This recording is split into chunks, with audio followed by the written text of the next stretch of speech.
Hello दोस्तों, कैसे हैं आप सब। Welcome to our channel Travelopedia. दोस्तों, क्या आप जानते हैं कि दुनिया में एक ऐसा देश भी है जहां सबसे पहले फिंगरप्रिंट का आविष्कार किया गया था। एक ऐसा देश जहां के लोग जब भी एक दूसरे से मिलते हैं तो गाल पर पप्पी जरूर देते हैं। और एक ऐसा देश जहां पर एक बार सिर्फ 10 दिन में ही 5 राष्ट्रपति बदल दिए गए थे। स्पोर्ट्स को लेकर तो भाई इस देश में अलग ही जुनून देखने को मिलता है और दुनिया में पहली बार इसी देश में एनिमेटेड फिल्म बनी थी। और इस देश में दुनिया के सबसे बेहतरीन डांसर्स मिलते हैं। महान फुटबॉल खिलाड़ी लियोन मेसी भी इसी देश के लिए खेलते हैं। भाई अब तो पहचान जाओ। और ये देश दुनिया के सबसे अच्छे देशों में गिना जाता है और इस देश को दुनिया के सबसे अमीर देशों में से एक बनने के लिए ब्रिटेन ने मदद की थी। और दुनिया में सबसे ज्यादा रेडियो इसी देश के लोग सुनते हैं और साथ ही फिल्में देखने का भी यहाँ के लोगों को बहुत शौक है। और दोस्तों, ये देश कोई और नहीं, guess what, yes, South America में एक बहुत ही खूबसूरत देश अर्जेंटीना है। तो चलिए दोस्तों, एक साथ चलते हैं बहुत ही खूबसूरत देश अर्जेंटीना के शानदार सफर पर। लेकिन हाँ, वीडियो में आगे बढ़ने से पहले चैनल को सब्सक्राइब करके वो बेल आइकन जरूर दबा दीजिएगा। दोस्तों, वर्तमान समय में अर्जेंटीना की कुल जनसंख्या 4 करोड़ 60 लाख के आसपास है। तो वहीं इस देश में 17 लोग प्रति वर्ग किलोमीटर एरिया में रहते हैं, यानी कि यहाँ पे बहुत कम ही भीड़ भाड़ आपको देखने को मिलेगी। और इस देश की ऑफिशियल लैंग्वेज स्पेनिश है। और हैरानी की बात तो ये है कि इस भाषा का प्रयोग अर्जेंटीना में स्पेन से भी ज्यादा किया जाता है। देश की कैपिटल सिटी ब्यूनो आयरेस है, जो कि एक बहुत ही खूबसूरत शहर है। और यहाँ आने वाले पर्यटकों के मन में भी ये शहर बहुत लुभावना लगता है। इस शहर को BBC ट्रैवल ने डेटिंग के लिए दुनिया का बेस्ट शहर का दर्जा दिया था और इसी वजह से इसे साउथ अमेरिका का पेरिस भी कहा जाता है। दोस्तों, क्या आप जानते हैं कि इस खूबसूरत से देश का नाम अर्जेंटीना क्यों पड़ा? दरअसल इस देश का नाम लैटिन शब्द अर्जेंटम से लिया गया है और लैटिन में इसका मतलब होता है सिल्वर। 15वीं सदी में जब यूरोपियंस यहाँ पर आए थे तो वो इस देश को सिल्वर लैंड कहते थे। और आज भी अर्जेंटीना सिल्वर प्रोडक्शन में बहुत आगे है और यहाँ से सिल्वर को सबसे ज्यादा एशिया में ही निर्यात किया जाता है। दोस्तों, अर्जेंटीना का इतिहास हजारों साल पुराना है। इतिहासकारों की माने तो प्राचीन समय में लोग यहाँ पर गुफाओं में रहा करते थे। धीरे धीरे यहाँ पर आबादी बढ़नी शुरू हुई और 16वीं शताब्दी के दौरान फ्रांस के लोगों ने यहाँ पर कब्जा कर लिया और इस देश को अपना गुलाम बना लिया। 200 सालों से भी ज्यादा समय तक अर्जेंटीना को फ्रांस ने अपना गुलाम बनाकर रखा और साल 1810 में अर्जेंटीना में लोग आजादी की मांग के लिए आवाज उठाने लगे थे। कई सालों के विरोध प्रदर्शन के बाद 9 जुलाई सन 1816 को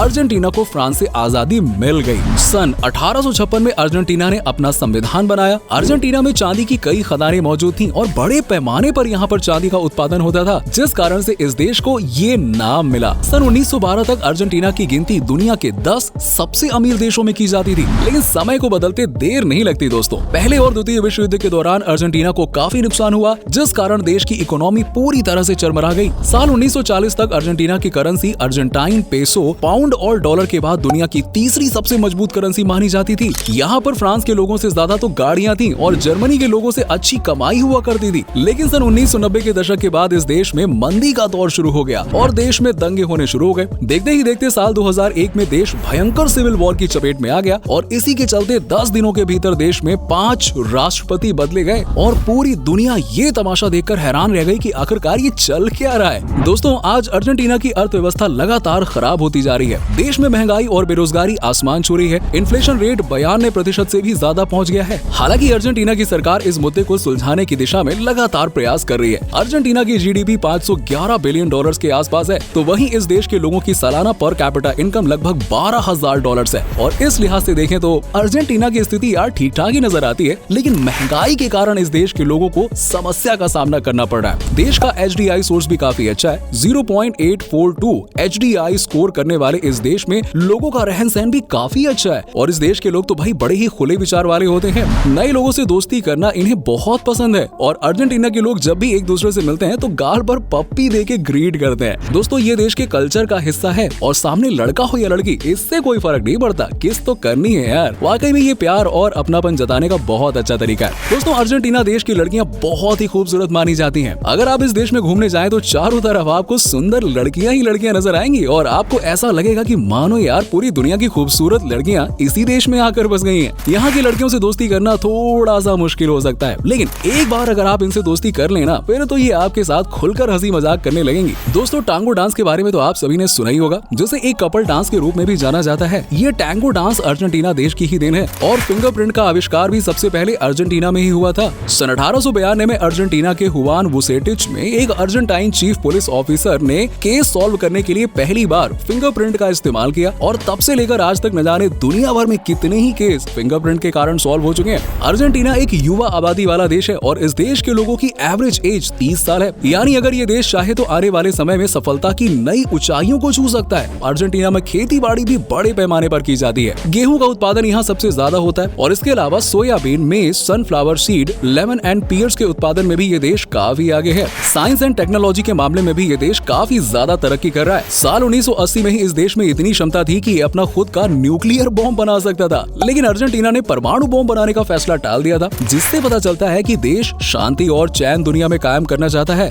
अब तक विज्ञान के क्षेत्र में अर्जेंटीना को 3 नोबेल पुरस्कार मिल चुके हैं। सोचिए दोस्तों, अर्जेंटीना के लोगों के बीच में अभी कुछ सालों से प्लास्टिक सर्जरी का क्रेज कुछ ज्यादा ही बढ़ गया है। साथ ही यहाँ के लोग स्पोर्ट्स के दीवाने होते हैं। जैसे कि हमारे देश में लोग क्रिकेट के दीवाने हैं, उसी तरह यहाँ के लोग फुटबॉल के दीवाने हैं। भाई फुटबॉल तो यहाँ पर एक धर्म की तरह माना जाता है। मैराडोना को तो सब जानते ही हैं और इन्हें दुनिया के महानतम फुटबॉल प्लेयर के रूप में माना जाता है, जो अर्जेंटीना के ही खिलाड़ी थे। साल 2020 में उनका निधन हो गया था और उनके नाम पर एक चर्च भी अर्जेंटीना में मौजूद है। सोचिए कितना माना जाता है उन्हें। इसके अलावा कतर में हुए 2022 फीफा वर्ल्ड कप में अर्जेंटीना को जीत दिलाने वाले मेसी भी इसी देश के खिलाड़ी हैं। मेसी के प्रति यहाँ के लोगों में इतनी दीवानगी है कि एक समय पर लोगों ने अपने बच्चे का नाम मेसी ही रखना शुरू कर दिया था, जिसके बाद सरकार ने मेसी के होम टाउन रोसारियो में मेसी नाम रखने पर बैन लगा दिया था। अगर सरकार ऐसा नहीं करती ना तो इस देश में आज लाखों बच्चों के नाम तो मेसी ही होते। फुटबॉल के प्रति इतनी दीवानगी होने के बावजूद भी ये इस देश का नेशनल स्पोर्ट नहीं है। पाटो अर्जेंटीना का नेशनल गेम है, जो घोड़े पर बैठकर खेला जाता है। इसे पोलो या बास्केटबॉल का मिक्सिंग भी कह सकते हैं आप। अर्जेंटीना के लोग अपने कल्चर और संस्कृति से जुड़े रहना पसंद करते हैं। सोशल मीडिया और मोबाइल के जमाने में भी आज इस देश के लोग ना रेडियो सुनना पसंद करते हैं। दोस्तों, अर्जेंटीना का हर इंसान औसतन हफ्ते में 3 घंटे रेडियो सुनता है। साथ ही फिल्में देखना भी यहाँ के लोगों को काफी पसंद है। और साथ ही दुनिया की पहली एनिमेटेड फिल्म एल एपोस्टोल सन 1917 में अर्जेंटीना में बनाई गई थी। अर्जेंटीना के लोगों को ना खाने पीने का बहुत ही शौक है। यहाँ पर हर व्यक्ति सालाना करीबन 98 किलो मीट कंज्यूम कर जाता है यार। और अर्जेंटीना की प्रमुख डिशों की बात करें तो उसमें असादो शामिल है। ये डिश ग्रीन मीट से तैयार की जाती है। ग्रीन सालसा की डिश चिमीझुरी को भी लोग उंगलियां चाट चाट कर खाते हैं। प्रोवोलेटा ये एक ऐसी डिश है जिस पर अर्जेंटीना ने तो ट्रेड मार्क लिया हुआ है।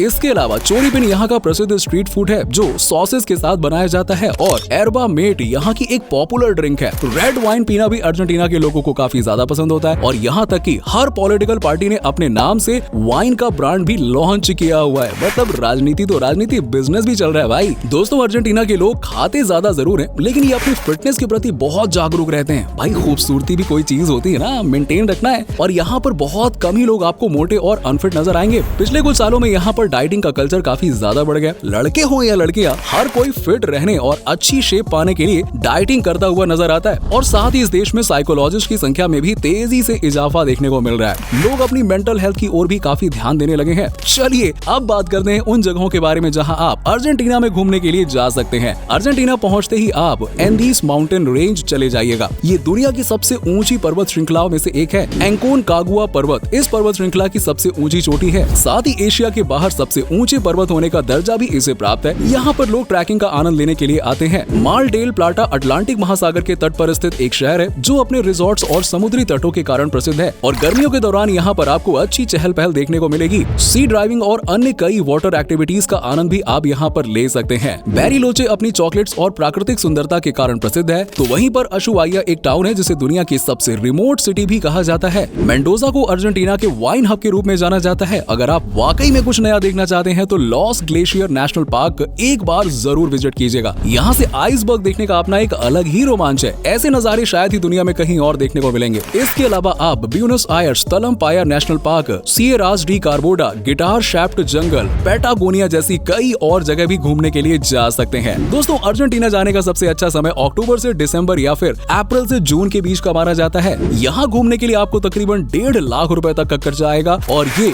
यूरोपीय कंट्रीज के मुकाबले आपको काफी सस्ता पड़ेगा। ऐसा इसलिए क्योंकि भारत की करेंसी इस देश से 2 गुनी मजबूत है। तो दोस्तों, ये था बहुत ही खूबसूरत देश अर्जेंटीना। उम्मीद करता हूँ कि आपको हमारा ये एपिसोड पसंद आया होगा। हमें नीचे कमेंट सेक्शन में कमेंट करके बताइए कि आज की वीडियो में आपको अर्जेंटीना की कौन सी बात सबसे ज्यादा अच्छी लगी। वैसे क्या कभी आप अर्जेंटीना गए और गए हैं तो आपका एक्सपीरियंस कैसा रहा, ये भी हमारे साथ जरूर शेयर कीजिएगा। साथ ही साथ वीडियो को अपने दोस्तों और रिश्तेदारों के साथ में जरूर शेयर कीजिएगा और हमारे चैनल को भी सब्सक्राइब जरूर कर लीजिएगा। वीडियो को एंड तक देखने के लिए आप सभी दर्शकों का शुक्रिया। आपसे फिर मुलाकात होगी एक और नए वीडियो के साथ।